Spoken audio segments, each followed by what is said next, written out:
Make a list of all the things you can do. Get right on those. Discipline yourself for those, both for the results and for the muscle and for the practice, so that when life hands you some big challenges, you'll be ready. But see, if you don't handle the small ones, you can't take care of the big ones. Here's the steps. Number one, find out how things work. The first key to doing better is find out. To change your life, really, you need ideas. There isn't anything an idea can't change. And Schoaf taught me the major problem is lack of an idea, not a problem. At first, I didn't have any money. I said to Mr. Schoaf, I don't have any money. He said, that's not a problem. Now, see, up until then, I always thought it was. I was confused. He said, no, the problem is lack of an idea on how to create money and wealth. It isn't lack of money, it's lack of ideas. So if you get the ideas, see, you can change anything. Now, to get ideas, you need a constant study of finding out. And they have to all be brought under the organizational structure of long-term collective vision. And in order to do that, you have to be disciplined. And any discipline, technically speaking, is an attempt to bring all those competing short-term impulses under a larger scale and more inclusive framework. You do that, and then, well, that's actually what gives you freedom. If you're going to mess around with very complicated and dangerous matters, you should really put your life together. We also know that the higher your conscientiousness, the lower your neuroticism. Conscientiousness does seem to keep neuroticism in check, and so I would say, and have said this to many people, clean your room, organize your life, get a routine, establish disciplined habits. The next subject is setting goals. Let me show you what turned my life every way but loose. Setting goals.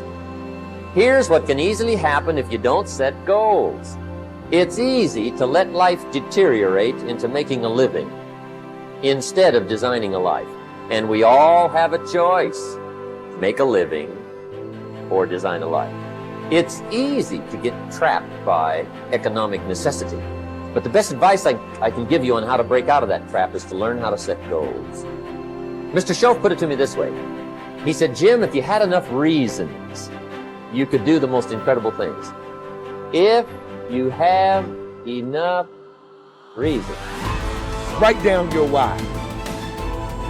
What are you doing this for in life? Your why should be something so big that it changes the whole outlook on how things are with you and your purpose. Think about your passion. Think about your opportunities. And that's how you find your purpose. When that why meets up with your passion, your opportunity, your purpose, then you'll find out.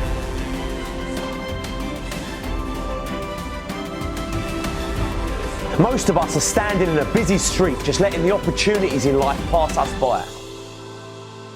We're waiting for the perfect situation, the perfect circumstances, the perfect opportunity, the perfect time. There's never going to be a perfect time or the perfect moment. There's never a perfect moment to do something great with your life. Take a look at the clock. That thing ain't stopping for nothing, baby. It's going to keep ticking, keep moving, keep passing you by all the time you're waiting for it to read perfect o'clock.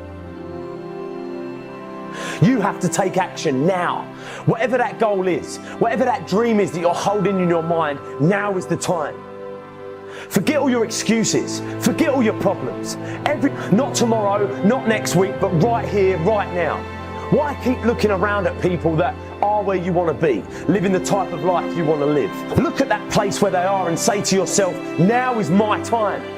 Now is my moment. Now is your moment. Today is that day. I want you to be terrified of sitting on the sidelines and doing nothing. Waking up in 6 days or 6 weeks or 6 years or 60 years and being no closer to your goal. You've made no progress. That is the nightmare. Do the extra repetition, run the extra mile, go the extra round, make the right choices. Give the full measure, fight back, go down swinging, give every day everything you've got, embed that long-term goal in your mind, burn it into your soul.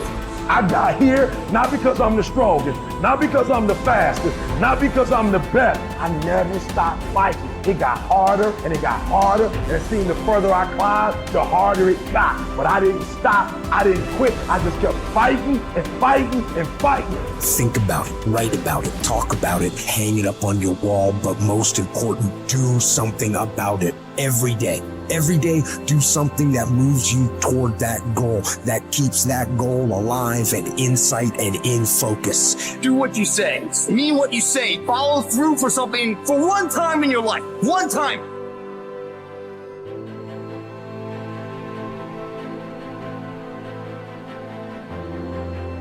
Most people can motivate themselves to do things simply by knowing that those things need to be done. But not me. For me, motivation is this horrible, scary game where I try to make myself do something while I actively avoid doing it. If I win, I have to do something I don't want to do. And if I lose, I'm one step closer to ruining my entire life. And I never know whether I'm going to win or lose until the last second. Temperance is not deprivation, but command of oneself physically, mentally, spiritually. Demanding the best of oneself even when no one is looking, even when allowed less. It takes courage to live this way. Not just because it's hard, but because it sets you apart. The warrior has awareness. We are aware that we are at war, and the war in our minds requires discipline. Not the discipline of a soldier, but the discipline of a warrior.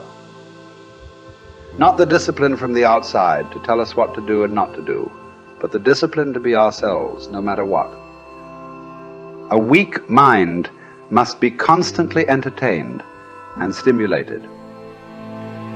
A strong mind can occupy itself and, more important, be still and vigilant in moments that demand. Without the momentum of a stern discipline, motivation is mostly a momentary, flighty emotion. For it works best under the supervision of discipline, but can serve as not only an ally, but also an enemy, because in anything that requires your self-discipline, whether going to church, going to classes, going to workouts, going through trainings, completing jobs, reading books, living well, eating healthily, studying, practicing something, the more times you skip, the more relaxed and motivated you'll become about skipping. And the next thing you know, you've quit your fight altogether. Or put in short, the more you skip, the more you'll skip until you've quit. Maybe then you'll see that motivation bears its fruits when watered by discipline, but it spoils when not. We don't need accomplishments to feel good or to be good enough. Getting better at each day. And in this, where cumulative improvement meets compounding returns, we can harness one of the most powerful forces on earth. Think about it. Most people don't even show up. Of the people who do, most don't really push themselves. So to show up and be disciplined about daily improvement, you are the rarest of the rare. Life is filled with all sorts of difficulties and challenges. Work will not always go well. But working out is in our control. It is a contained space in which the only potential obstacle is our determination and commitment. Swim. Lift weights. Train in jiu-jitsu. Take long walks. You can choose the means, but the method is a must. You must be active. Get your daily win. Treat the body rigorously, as Seneca tells us, so that it may not be disobedient to the mind. Because as you're building muscle, you're also building willpower. More important, you're building this willpower and strength while most people are not. The body, you must understand, is a metaphor. It's a training ground, a proving ground for the mind and the soul. What are you willing to put up with? What can you do without? What will you put yourself through? What can you produce with it? Only you know what it will look like to train in your art like a samurai, an Olympic athlete, a master in pursuit of excellence. Only you will know what you need to practice from morning until night, what to repeat 10,000 times. It won't be easy, but in that burden is also freedom and confidence. The pleasure of the flow state, the rhythm of second nature, the quiet calmness of knowing that from the practice you'll know exactly what to do when it counts. The pride and the dependability of doing it too.